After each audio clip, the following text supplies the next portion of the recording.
से हम ये आर्ग्यू करते हैं कि जो नदी के अंदर जो सेडिमेंट का डिपोजिशन हुआ है वो इंटीरियर या हायर हिमालय से आया हुआ है। ठीक, अगर इतने हाई हिमालय से अगर कोई चीज़ आई हुई है तो वो गायब कैसे हो गई या गायब कहाँ हो गई? तो दो थियोरीज आती हैं सरस्वती नदी से जुड़ी हुई, जैसे हमने स्टार्टिंग में कॉन्वर्सेशन की स्टार्टिंग में डिस्कस किया था कि नदी या तो इट वाज, जो दो थियोरीज आती हैं वो ये पड़ती है कि या तो इसके अंदर कोई टेक्टोनिक मूवमेंट हुई थी जिस वजह से वो ख़त्म हुआ, या फिर एक थियोरी आती है कि वो क्लाइमेट चेंज की वजह से ख़त्म हुई हो। टेक्टोनिक मूवमेंट वाली आर्ग्यूमेंट हम इस बात से जस्टिफाई कर देते हैं, हमने ये समझा वहाँ पे कितने ज़्यादा टेक्टोनिक मूवमेंट्स होती हैं। हम ये भी समझ पाए कि अगर कोई मेजर रिवर किसी एक डायरेक्शन में मूव कर रही है, अगर टेक्टोनिक मूवमेंट होती है तो उसका डायरेक्शन चेंज भी कर सकती है। तो जो इस केस में लोग आर्ग्यू करते हैं कि सतलज का और यमुना को फीड करते हुए दोनों का कोर्स चेंज हो गया टेक्टोनिक मूवमेंट्स की वजह से, जिस वजह से सरस्वती नदी को पानी मिलना कम हो गया, जिस वजह से वो ड्राई अप हो गई। इसको अगर हम पैरेलली स्टडी करते हैं क्लाइमेट के साथ, तो हाँ ये बात भी सही है कि उस टाइम पर क्लाइमेट में भी चेंज आया था। OSL डेटिंग जो होती है वो बताती है कि सरस्वती नदी बहुत एक्टिव थी अराउंड 5900 से 4300 years before present, but 4300 2900 years ago it became sluggish, मतलब उसका जो बहाव था वो कम होना स्टार्ट हो गया। लैक ऑफ इंसिजन, उस टाइम पर इंसिजन की कमी होने की वजह से, वाइड वैली के अंदर इंसिजन की कमी होने की वजह से हमें ये भी पता चलता है कि by this time around 2900 years before present वो एक मेजर रिवर भी नहीं रही थी। इसको बाकी हम पैरेलली पढ़ते हैं, महाभारत के अंदर जो बोला है हम पढ़ते हैं, पुराणों के अंदर क्या बोल रहा है, हम बलराम के पिलग्रिमेज के बारे में पढ़ते हैं, तो भी हमें समझ आता है कि नदी इस वक्त कम होनी स्टार्ट हो गई थी।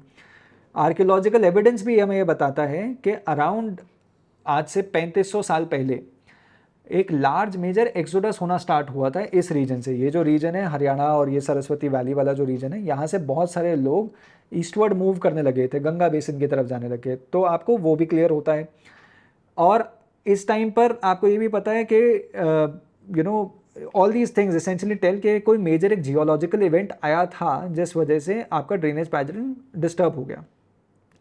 अब सिर्फ ऐसा नहीं है कि भाई सिर्फ फॉल्टिंग की वजह से ऐसा हुआ, there are also people like I said earlier कि जो बोलते हैं कि भाई मानसून का भी डिक्लाइन हुआ था, and without a doubt around 4200 before present there was intense aridity in the Saraswati and the Sindhu। जब हड़प्पा का मेच्योर फेज था तब भी आपको क्लाइमेट ड्राई था और रेनफॉल रिड्यूस थी। सेडिमेंट एनालिसिस और pollen studies in addition to calcareous concretions in sands and soil are also evidence of the same. So ये ज़रूर है कि मानसून डिक्लाइन हुआ था, बट उस टाइम पर भी सरस्वती, उस टाइम पे विंटर वेस्टर्लीज कंटिन्यू कर रही थी।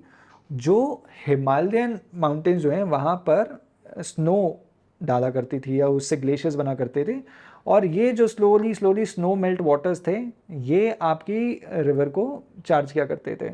तो हाँ, कुछ पॉइंट्स जिस पे एक जनरल एग्रीमेंट हो सकता है।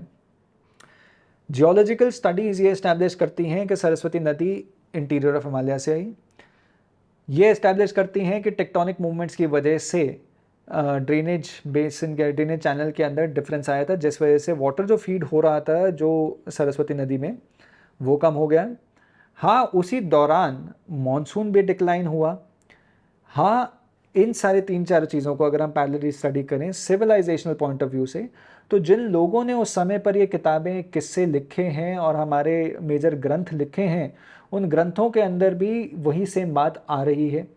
और ये ओवरऑल इस्टेब्लिश करता है कि जो रिवर सरस्वती थी वो आज के टाइम पर जो घग्गर हाकरा चैनल है, वो घग्गर हाकरा का जो वो रेलिक है सरस्वती नदी की उसके ड्राई होने के बाद।